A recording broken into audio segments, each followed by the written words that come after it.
Assalamualaikum warahmatullahi wabarakatuh. Perkenalkan, nama saya Ulfa Florina dengan NIM D1C22401. Di sini saya akan menjelaskan materi tentang fluida statis. Fluida statis merujuk pada fluida yang berada dalam keadaan diam atau fase tidak bergerak. Fluida yang dalam kondisi bergerak tetapi dengan tidak ada perbedaan kecepatan antara partikel-partikelnya. Dengan kata lain, partikel-partikel dalam fluida ini bergerak dengan kecepatan seragam dan tidak menyebabkan gaya geser. Rumus fluida statis. Berikut ini ada beberapa kumpulan rumus fluida statis, yaitu yang pertama ada rumus dari massa jenis. Massa jenis fluida statis adalah ukuran seberapa padat suatu fluida.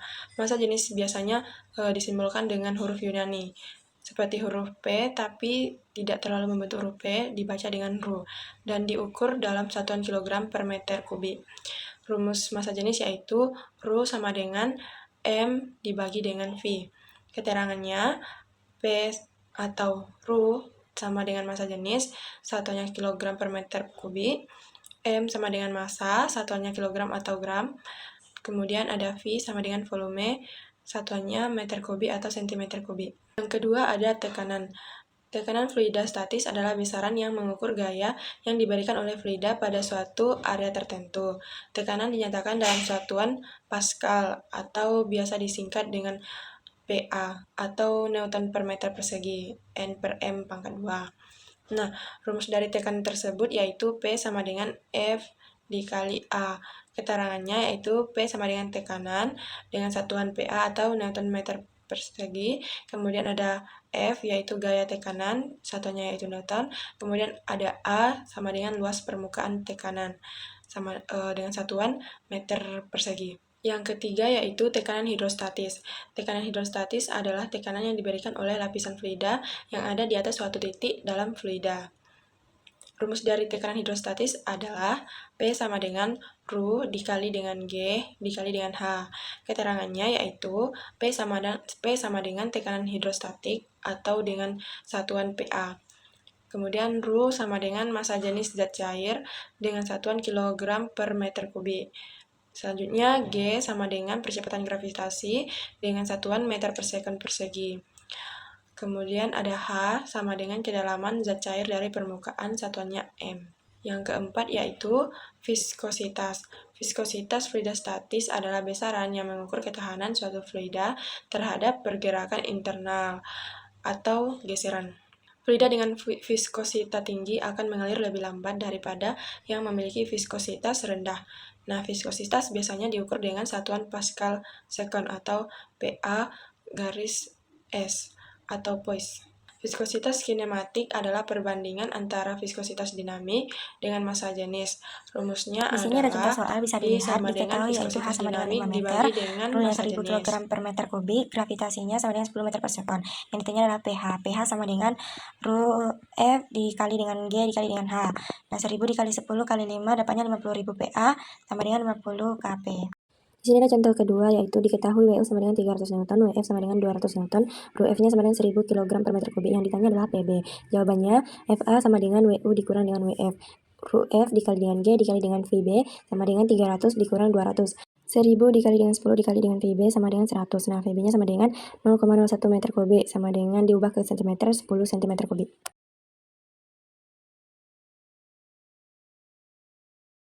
Baiklah, Assalamualaikum warahmatullahi wabarakatuh. Perkenalkan, nama saya Lesti Fadila. Di sini saya akan menjelaskan materi bagian fluidas dinamis. Fluidas dinamis adalah fluidas yang bergerak, mengalir, atau aliran fluidas ini akan membentuk garis-garis arus. Contoh jenis fluidas adalah zat cair dan gas. Aliran fluidas dinamis di dalam suatu pipa bisa dijabarkan secara terperinci ke dalam 3 pembahasan, yaitu debit fluidas, asas fluidas, dan hukum Bernoulli. Yang pertama adalah debit fluidas. Debit fluidas adalah besaran volume fluidas yang keluar melalui suatu pipa tiap satuan waktu. Debit juga bisa dikatakan sebagai laju aliran fluidas. Semakin besar volume yang keluar setiap detik, semakin besar debit fluidasnya.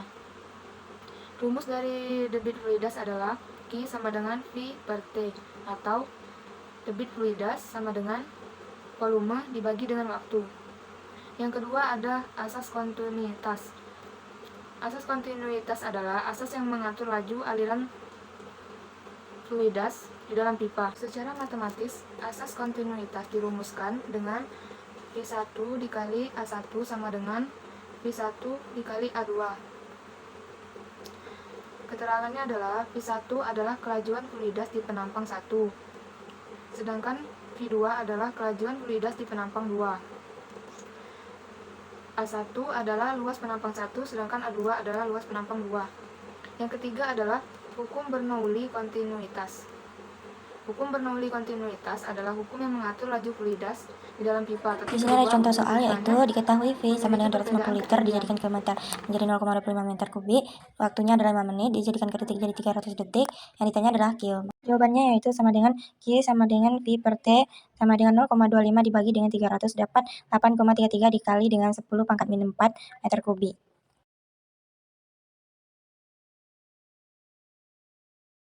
Perkenalkan, nama saya Samuel Christian Siburian dengan NIM D1C224017. Di sini saya akan menjelaskan pengertian tentang cahaya. Cahaya adalah energi berbentuk gelombang elektromagnetik yang kasat mata dengan panjang gelombang sekitar 380 sampai 750 nm. Pada bidang fisika, cahaya adalah radiasi elektromagnetik baik dengan panjang gelombang kasat mata maupun tidak. Selain itu, cahaya adalah paket partikel yang disebut foton. Kedua definisi tersebut merupakan sifat yang ditujukan cahaya secara bersamaan, sehingga disebut dualisme gelombang partikel. Sifat-sifat cahaya dapat diuraikan sebagai berikut. 1. Cahaya dapat merambat pada ruang hampa. 2. Cahaya mengikuti garis lurus atau merambat lurus. 3. Cahaya dapat menembus pada benda bening. 4. Cahaya dapat dipantulkan atau refleksi. 5. Cahaya memiliki energi dalam bentuk radiasi. 6. Cahaya dapat dibiaskan. 7. Cahaya dapat diuraikan. 8. Cahaya termasuk gelombang transversal. Contoh cahaya merambat lurus dalam kehidupan sehari-hari. Cahaya merambat lurus memungkinkan kita untuk menerangi ruangan di rumah dengan menggunakan lampu pijar, lampu neon, atau lampu LED. Contoh cahaya menembus pada benda bening. Contoh cahaya menembus benda bening dalam kehidupan sehari-hari. Cahaya matahari dapat masuk ke dalam ruangan menembus benda-benda bening seperti jendela atau kaca. Pengertian optik. Optik adalah cabang ilmu fisika yang mempelajari sifat-sifat dan cara cahaya berinteraksi dengan benda. Dalam optik, kita mempelajari tentang pembiasaan, pemantulan, pembelokan, dan dispersi cahaya. Jenis-jenis alat optik. 1. Kacamata. 2. Mikroskop. 3. Teleskop. 4. Kamera. 5. Loop. Contoh optik dalam kehidupan sehari-hari. 1. Penggunaan kacamata. Kacamata adalah contoh optik yang paling umum digunakan dalam kehidupan sehari-hari. Mereka membantu orang dengan masalah penglihatan dengan jelas. 2. Penggunaan mikroskop. Mikroskop digunakan dalam berbagai bidang, termasuk ilmu pengetahuan, kedokteran, dan industri. Mereka membantu kita mempelajari proyek, struktur, dan perilaku objek yang sangat kecil, yang tidak dapat dilihat dengan kacamata telanjang. Sekian, terima kasih. Assalamualaikum warahmatullahi wabarakatuh. Perkenalkan, nama saya Ahmad Rabil dengan NIM D1C224031 dari kelompok 3 kelas R1. Di sini saya akan menjelaskan tentang temperatur dan kalor. Pengertian suhu. Suhu adalah ukuran kuantitatif terhadap temperatur, seperti panas atau dingin. Dalam ilmu fisika, suhu adalah salah satu besaran dalam fisika yang menyatakan keadaan derajat dari suatu benda. Dalam ilmu fisika, perhitungan suhu ini bisa dilakukan dengan bantuan alat ukur suhu, yaitu termometer. Termometer sendiri ada beberapa macam, yaitu termometer suhu. Lalu, satuan suhu sendiri bisa ditandai dengan skala Celsius, rumus Fahrenheit, dan Kelvin. Rumus suhu dan kalor beserta contoh soal rumus suhu. 1. Rumus konversi suhu dan perbandingan secara sistematis. Perbandingan untuk setiap skala suhu dapat dinyatakan sebagai berikut. Jika suatu termometer X ingin dikonversikan ke bentuk lain, maka rumus perubahan suhu yang bisa kamu gunakan adalah sebagai berikut. Keterangannya, X1 sama dengan titik beku X, X2 sama dengan titik didih X, Y1 sama dengan titik beku Y, Y2 sama dengan titik didih Y. Kalor atau panas adalah suatu bentuk energi yang dapat dipindahkan dari satu benda ke benda lain karena perbedaan suhu. Perpindahan kalor terjadi dari benda dengan suhu lebih tinggi kesetimbangan suhu. Kalor dapat diukur dalam satuan energi seperti joule atau kalori. Satuan kalor adalah joule, atau satuan kalor lainnya adalah kalori. Hubungan satuan joule dan kalori yakni 1 kalori sama dengan 4184 joule dan 1 joule sama dengan 0,24 kalori. Rumus kalor jenis. Kalor jenis suatu benda dapat didefinisikan secara jumlah kalor yang diperlukan untuk menaikkan suhu 1 kg suatu zat sebesar 1000. Rumus kapasitas kalor adalah jumlah kalor yang diserap oleh benda bermassa tertentu. Kapasitas kalor dapat ditentukan dengan rumusan berikut. Keterangannya, C sama dengan kapasitas kalor, C kecil sama dengan kalor jenis atau joule atau K. Q sama dengan kalor atau joule.